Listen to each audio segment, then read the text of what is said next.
नमस्कार साथियों, स्वागत है आपका हमारे YouTube चैनल में। आप छत्तीसगढ़ की किस जगह से हमारे समाचार सुन रहे हैं, कृपया कमेंट बॉक्स में लिखकर हमें जरूर बताएं। रायपुर से प्रस्तुत हैं छत्तीसगढ़ के प्रादेशिक समाचार। समाचारों के साथ मैं रजनी शुक्ला। पहले मुख्य समाचार। छत्तीसगढ़ राज्य योजना आयोग को गवर्नेंस के क्षेत्र में प्रतिष्ठित स्कॉच ऑर्डर ऑफ मेरिट पुरस्कार से किया गया सम्मानित। प्रधानमंत्री ने 71,000 से अधिक नवनियुक्त कर्मियों को नियुक्ति पत्र सौंपे। युवाओं को आश्वासन दिया कि सरकार नौकरियां उपलब्ध कराने के लिए मिशन मोड में काम कर रही है। भाजपा के प्रदेश प्रभारी ओम माथुर ने रायपुर में पार्टी पदाधिकारियों की बैठक को संबोधित करते हुए कहा कि पार्टी छत्तीसगढ़ में आगामी विधानसभा चुनाव आक्रामक मोड में लड़ेगी। आंध्र प्रदेश के आलूरी में हुए सड़क हादसे में छत्तीसगढ़ के 6 लोगों की मौत, 3 अन्य घायल।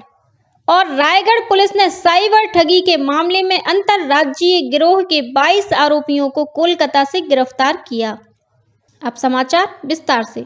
छत्तीसगढ़ राज्य में सतत विकास लक्ष्य के प्रभावी क्रियान्वयन के लिए छत्तीसगढ़ राज्य योजना आयोग को गवर्नेंस के क्षेत्र में प्रतिष्ठित स्कॉच ऑर्डर ऑफ मेरिट पुरस्कार से सम्मानित किया गया है।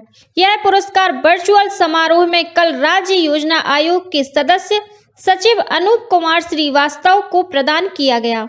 स्कॉच अवार्ड एक स्वतंत्र संगठन द्वारा दिया जाने वाला देश का प्रमुख सम्मान है, जो ऐसे व्यक्ति, परियोजनाओं और संस्थानों की पहचान करता है जो भारत को एक बेहतर राष्ट्र बनाने के लिए अतिरिक्त प्रयास करते हैं। डिजिटल वित्तीय गवर्नेंस और सामाजिक समावेश के क्षेत्र में सर्वोत्तम प्रयासों को शामिल किया जाता है। प्रधानमंत्री नरेंद्र मोदी ने कल वीडियो कॉन्फ्रेंस के माध्यम से 71,000 से अधिक नवनियुक्त कर्मियों को नियुक्ति पत्र सौंपे। नियुक्ति पत्रों की मूल प्रति देश के 45 स्थानों पर वितरित की गई। प्रधानमंत्री ने कर्मयोगी प्रारंभ मॉड्यूल का भी शुभारंभ किया। यह मॉड्यूल विभिन्न सरकारी विभागों में नवनियुक्त कर्मियों के लिए ऑनलाइन अनुकूलन पाठ्यक्रम है। नए कर्मचारियों को अपना ज्ञान, कौशल और सक्षमता बढ़ाने के लिए IGOT-कर्मयोगी.gov.in प्लेटफॉर्म पर अन्य कोर्स करने का भी अवसर मिलेगा। इस अवसर पर श्री मोदी ने कहा कि सरकार नौकरियां उपलब्ध कराने के लिए मिशन मोड में काम कर रही है। उन्होंने कहा कि विभिन्न राज्यों में कई रोजगार मेले आयोजित किए जा रहे हैं और यह अभियान भविष्य में भी जारी रहेगा। भारतीय जनता पार्टी के छत्तीसगढ़ प्रदेश प्रभारी ओम माथुर ने अपने रायपुर प्रवास के दौरान कल पार्टी पदाधिकारियों की बैठक ली। इस अवसर पर उन्होंने कहा कि प्रधानमंत्री नरेंद्र मोदी के नेतृत्व में केंद्र सरकार ने विभिन्न वर्गों के हित में जो कार्य किए हैं, उनसे भाजपा पर जनता का विश्वास बढ़ा है। उन्होंने कहा कि कार्यकर्ताओं की सक्रियता ही पार्टी की शक्ति है। श्री माथुर ने कहा कि छत्तीसगढ़ में आगामी विधानसभा चुनाव भारतीय जनता पार्टी आक्रामक मोड में लड़ेगी। बैठक को संबोधित करते हुए पार्टी के राष्ट्रीय सह संगठन महामंत्री शिव प्रकाश ने कहा कि पार्टी के विभिन्न मोर्चा को अगले 1 साल की कार्य योजना बनानी चाहिए और राजनीति के साथ ही सामाजिक और रचनात्मक कार्यों में भी अपनी भूमिका बढ़ानी चाहिए। बैठक को क्षेत्रीय संगठन मंत्री अजय जामवाल ने भी संबोधित किया। प्रदेश प्रभारी ओम माथुर ने कल दिन भर भाजपा के प्रदेश कार्यालय में प्रदेश पदाधिकारियों के अलावा पार्टी के मोर्चा अध्यक्षों, जिला अध्यक्षों, सांसदों और विधायकों के साथ ही कोर कमेटी की भी बैठक ली। बहुजन समाज पार्टी ने छत्तीसगढ़ में होने वाले आगामी विधानसभा चुनाव में 90 सीटों पर अपने उम्मीदवार उतारने का ऐलान किया है। यह घोषणा बहुजन समाज पार्टी के राज्यसभा सांसद और मुख्य प्रभारी रामजी गौतम ने जगदलपुर में आयोजित आदिवासी मेला में की। श्री गौतम ने आम सभा को संबोधित करते हुए कहा कि आदिवासियों के हित में जल, जंगल और जमीन की लड़ाई अब तक किसी पार्टी ने नहीं लड़ी है। उन्होंने कहा कि अगले वर्ष होने वाले विधानसभा चुनाव में बहुजन समाज पार्टी पूरी मुस्तैदी से चुनाव लड़ेगी। भानुप्रतापपुर विधानसभा उपचुनाव के लिए अखिल भारतीय कांग्रेस कमेटी के प्रभारी महासचिव मुकुल वासनिक ने स्टार प्रचारकों की सूची जारी कर दी है। इस सूची में मुख्यमंत्री भूपेश बघेल सहित 37 नेता शामिल हैं। इनमें प्रदेश प्रभारी PL पुनिया, प्रभारी सचिव डॉक्टर चंदन यादव, प्रदेश अध्यक्ष मोहन मरकाम, गृह मंत्री ताम्रध्वज साहू और स्वास्थ्य मंत्री TS सिंहदेव सहित अन्य मंत्रियों को भी शामिल किया गया है।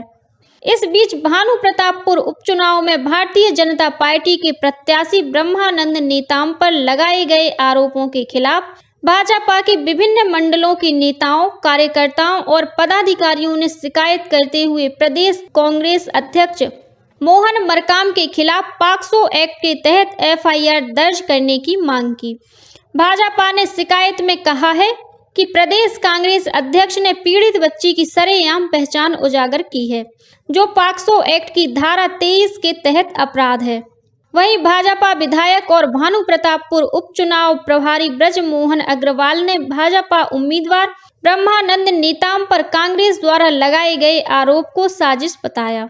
उन्होंने कहा कि उनके खिलाफ इतने सालों में ना ही कभी कोई शिकायत की गई और ना ही कोई जांच। उन्होंने कहा कि कांग्रेस के इन आरोपों से साबित होता है कि यह सब साजिश के तहत की गई रणनीति है। भेंट मुलाकात कार्यक्रम के दौरान मुख्यमंत्री भूपेश बघेल ने कल राजनांदगांव विधानसभा क्षेत्र के ग्राम सुरगी में जिला सहकारी बैंक की शाखा और मनकी में धान खरीदी केंद्र खोलने सहित अनेक घोषणाएं की।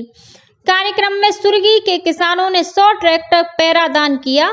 मुख्यमंत्री ने किसानों द्वारा किए जा रहे पैरादान की सराहना करते हुए कहा कि 100 ट्रैक्टर पैरादान करके सुरगी के किसानों ने मिसाल पेश की है। इस मौके पर मुख्यमंत्री ने पैरादान के लिए ट्रैक्टर को हरी झंडी दिखाकर गौठानों के लिए रवाना किया। भेंट मुलाकात कार्यक्रम के दौरान मुख्यमंत्री ने सकुल देहान में ग्रामीण औद्योगिक पार्क और पुलिस चौकी खोलने की घोषणा की। साथ ही सकुल देहान और मुसरा में केंद्रीय जिला सहकारी बैंक की शाखा खोलने की भी बात कही। वहीं ग्राम लिटिया में उप स्वास्थ्य केंद्र खोलने का ऐलान किया। प्रदेश में आज 23 नवंबर को मितानिन दिवस मनाया जाएगा। स्वास्थ्य मंत्री टी.एस. सिंहदेव ने पंचों और सरपंचों को पत्र लिखकर मितानिन दिवस पर ग्राम पंचायतों में कार्यक्रम आयोजित कर मितानिनों का सम्मान करने की अपील की है। उन्होंने कहा कि पोषण, स्वास्थ्य और जागरूकता के क्षेत्र में मितानिनों ने उल्लेखनीय काम किया है। नई दिल्ली के प्रगति मैदान में कल छत्तीसगढ़ बिजनेस समिट का आयोजन किया गया। इस अवसर पर छत्तीसगढ़ शासन ने एथेनॉल और ड्रोन उत्पादन इकाई स्थापना के लिए 2 MOU पर हस्ताक्षर किए। बिजनेस समिट में राज्य के श्रम मंत्री डॉक्टर शिव कुमार डहरिया ने छत्तीसगढ़ में औद्योगिक संभावनाओं की जानकारी देने के साथ ही उद्यमियों को प्रदेश में निवेश के लिए प्रोत्साहित किया। उन्होंने कहा कि छत्तीसगढ़ प्रगतिशील और संभावनाओं से भरा राज्य है। राज्य सरकार ने नवा रायपुर में प्रमुख चौक का नामकरण मछुआरा समाज के महापुरुष के नाम पर करने का निर्णय लिया है। रायपुर के पंडित दीनदयाल उपाध्याय ऑडिटोरियम में विश्व मात्स्यिकी दिवस पर आयोजित कार्यक्रम को संबोधित करते हुए मुख्यमंत्री भूपेश बघेल ने कहा कि राज्य सरकार ने मछली पालन को कृषि का दर्जा दिया है। इस फैसले से मछुआरों को 0% ऋण और अन्य सुविधाएं मिल रही हैं।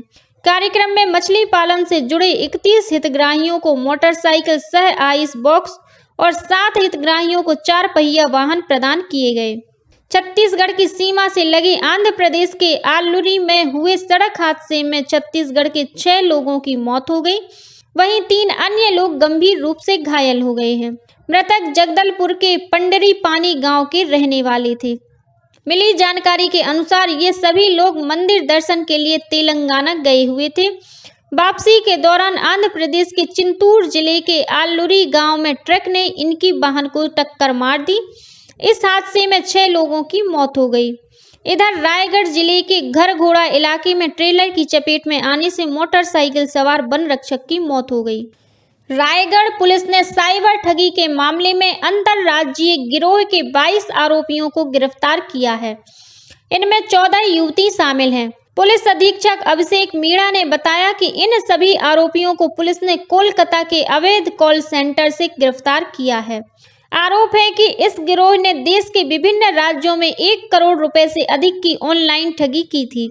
इनके पास से पुलिस ने 45 नग मोबाइल जब्त किए हैं।